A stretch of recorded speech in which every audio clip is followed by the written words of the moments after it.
morning children. In our last class we have seen what is direct proportion. What is direct proportion? If one quantity increases, the other one also increases. Therefore, the ratio remains constant. Today we shall see what is inverse proportion. Inverse means opposite. That is, if one quantity is increasing, the other quantity will be decreasing. Such kind of proportions are known as inverse proportion. Inverse, opposite. Let us see an example. I have 100 chocolates with me. Okay. Altogether I have 100 chocolates. You know that when there is some feast or something, we distribute chocolate in the class. Now let us look at the ratio of number of students to the number of chocolates per child get. Altogether there are 100. Now we are going to look at the ratio of number of children to the number of chocolate per child get. Okay. Suppose in the class there are 25 children. If there are 25 children, how much will each one get? Each one will get 4 chocolates. Suppose there are 20 children. If there are 20 children, how much will each one get? Each one will get 5. Suppose there are 10 children. There are only 10 children. Then each one will get 10 chocolates. Suppose there are only 5 children. Only 5 are present that day. So how much each one will get? Each one will get 20. Now you look at it. As the number of children, these are number of children, as the number of children are decreasing, that is from 25 to 20 to 10 to 5, what happened to the number of chocolates? The number of chocolates are increasing. You can see here the numerator is decreasing but the denominator is increasing. More number of children, less number of chocolates. Less number of children, more number of chocolates. Can you see the difference? Such type of proportions are called as inverse proportion. That is, one quantity decreases, the other quantity increases. That is, if one quantity increases, the other one decreases. They are both opposite.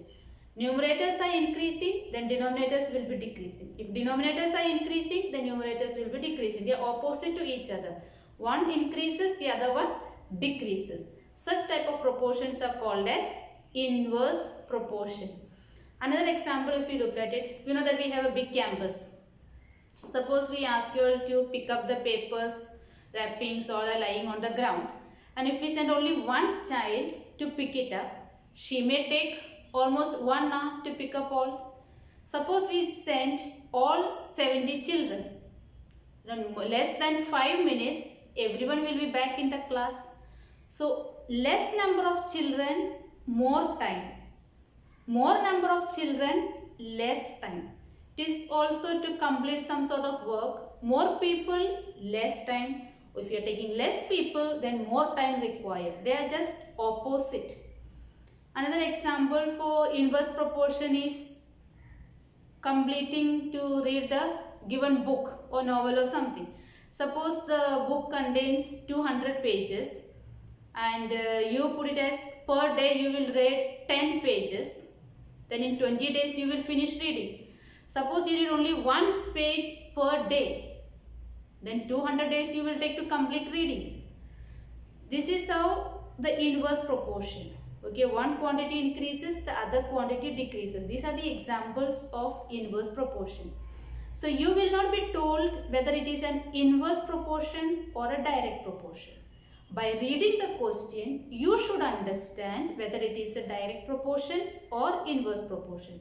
That is why you have to write the statement from your understanding. Okay. So whatever question given to you, when you read it, for example, if the cost, if you are purchasing 2 mobiles, naturally 10 will cost you more. So one is increasing. The number of mobiles are increasing, cost also increases. Such types is called as direct proportion. Suppose I have certain number of completing some work. Number of children, more children, less time. These are called as inverse proportion. So when you read the question, you apply it to the daily situation and see whether it is a direct or a inverse proportion. Then you have to solve it accordingly. Let us look at the practice set. Okay, before we go for the practice set, I just want to tell you, we said that in direct proportion to properties, one quantity increases, the other one also increases, and ratio remains constant. Now in inverse proportion, please write the points. If one quantity increases, the other quantity decreases. Second, product remains constant. It is not the ratio, but it is the product that remains constant. And the product means what? The number of students to the number of chocolate per child get. So you find the product of it, that is 25 into 4. 25 into 4 is equal to 100. The product, the number of students to the number of chocolate per child get, that is 20 into 5 equal to 100. 10 into 10, 100. 5 into 20, 100. So can you see that the product remains constant? Okay. In direct proportion, ratio remains constant, and whereas in inverse proportion, the product remains constant. Okay. Now let us look at practice set 38, question number 1. 5 workers take 12 days to weed.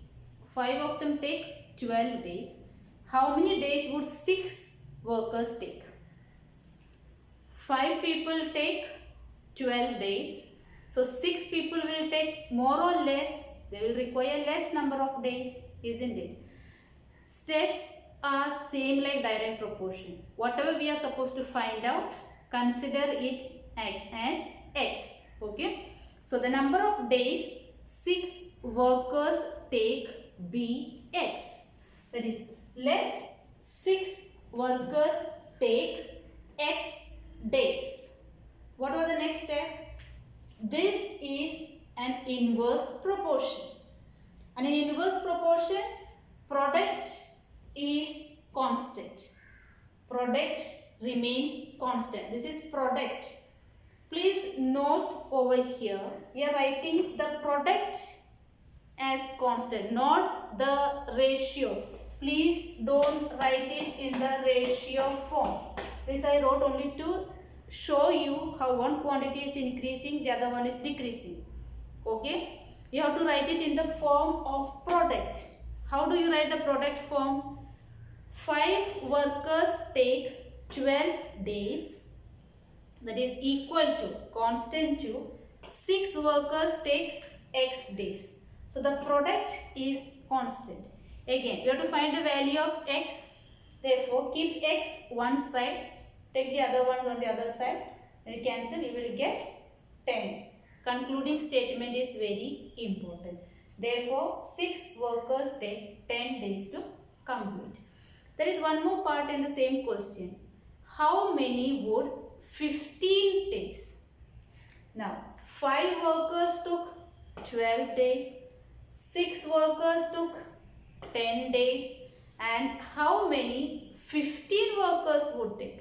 Naturally, 15 workers would take still less number of days. Now, since you have already taken x as 6 workers days, you consider any other variable. Take it as y. Okay. So, your next statement will be, let 15 workers take y days. Let 15 workers take y days. This is an inverse proportion. Therefore, product remains constant. Now, what will be a product over here? 5 workers take 12. That is equal to, you are supposed to find out 15. 15 workers take x.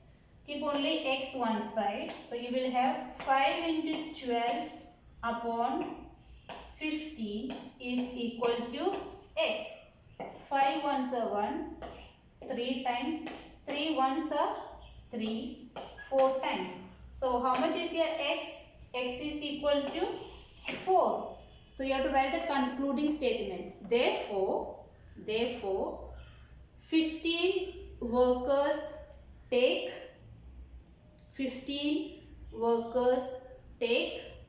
4 days. Whatever we have to find out, consider it as x. Then write whether it is an inverse or direct proportion.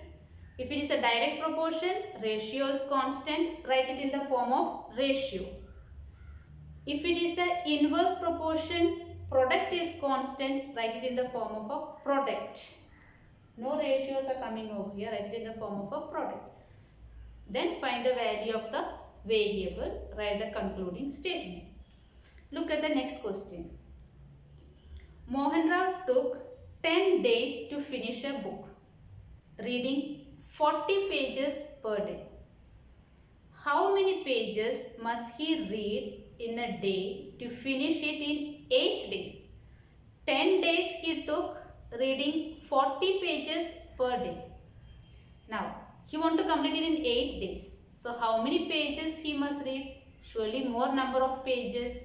Therefore, this is an inverse proportion.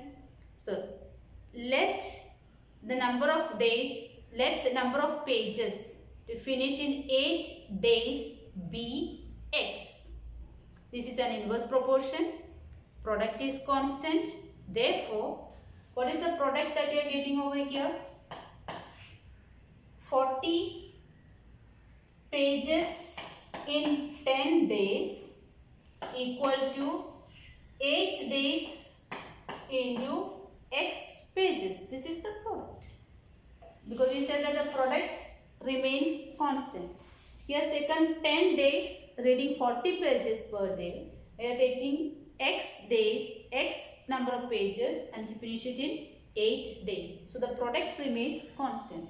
Keep only x, take 8 to the other side, so it comes in the denominator, because multiplication becomes division. Get cancelled and check out and see what is it, and please write the concluding statement. Question number 4. The stock of grain in a government warehouse lasts 30 days for 4,000 people. 30 days for 4,000 people. How many days will it last for 6,000 people? That is, if number of people are more, surely it will last for less days. So this is an inverse proportion. So let the number of days it lasts for 6,000 people be x. This is an inverse proportion. Therefore, product remains constant. Now, what is the product over here? What is the product over here? 30 days for 4,000 people. Then x days for 6,000 people. 30 days for 4,000 people, x days for 6,000 people. You have to find the value of x. So keep only x one side. You get 30 into 4,000 upon 6,000. The zeros get cancelled. 5 times is equal to x. So x is equal to how much? 20. Then you have to write the concluding statement. That is, the food grains will last 20 days for 6,000 people. Okay? I don't think it should be difficult for you. Only keep in mind, in direct proportion, ratio is constant, so you have to write it in the form of a ratio. In inverse proportion, product is constant, therefore you have to write it in the form of product. In both the cases, you have to find the value of x. Okay? While reading the question, you should be able to understand whether it is a direct proportion or an inverse proportion. We have question number 3. Mary cycles 6 km per hour. How long will she take to reach her aunt's house, which is 12 km away? If she cycles at a speed of 4 km per hour, how long would she take? This I will be showing you in the online class, that we will do it later. Okay. And next part is of partnership in this chapter, that we will not be doing it now. So in this chapter, please remember direct proportion and inverse proportion. The remaining part I will show you it online.